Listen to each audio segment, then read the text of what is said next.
అందరికీ నమస్కారం. నా పేరు డాక్టర్ చిన్నబాబు సుంకవల్లి. ఈరోజు మనం లంగ్ క్యాన్సర్ యొక్క రకాలు ఎలాంటివి, what are the types of lung cancer, ఎన్ని రకాల లంగ్ క్యాన్సర్ అని తెలుసుకుంటాం. There are 2 types of lung cancer. ఒకటి non small cell lung cancer, మరొకటి స్మాల్ సెల్ లంగ్ క్యాన్సర్ అంటాం.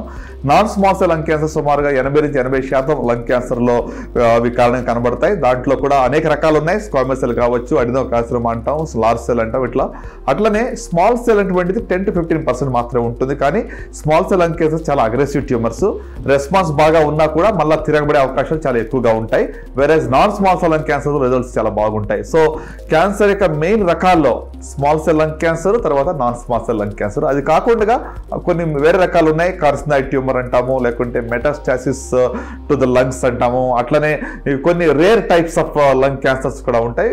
వాటి యొక్క సంఖ్య చాలా తక్కువగా ఉంటుంది. మెటాస్టాసిస్ అంటే ప్రత్యేకంగా మరి రోము క్యాన్సర్ కావచ్చు, లేకుంటే లివర్ క్యాన్సర్, పేగు క్యాన్సర్ కావచ్చు, వాటి నుంచి లంగ్స్ లోకి పాకినప్పుడు దాన్ని సెకండరీస్ ఇన్ లంగ్ అంటాం. అంటే అది లంగ్ క్యాన్సర్ కాదు, కానీ ఇది ప్రైమరీ ఎక్కడ ఉందో దాన్ని బట్టే దీన్ని పిలుస్తూ ఉంటాము. దీనికి ట్రీట్మెంట్ కూడా ప్రైమరీ సైట్ ఆఫ్ డిసీజ్ ఏదో దాన్ని బట్టి దీనికి ట్రీట్మెంట్ ఉంటుంది. So in general these are the different types of lung cancer. వాటి యొక్క ట్రీట్మెంట్ కూడా ఎక్కడి నుంచి వచ్చింది, ఏ స్టేజ్లో ఉంది దాన్ని బట్టి ఆధారపడి ఉంటుంది. ఇక వీడియోని వాచ్ చేసినందుకు ధన్యవాదాలు.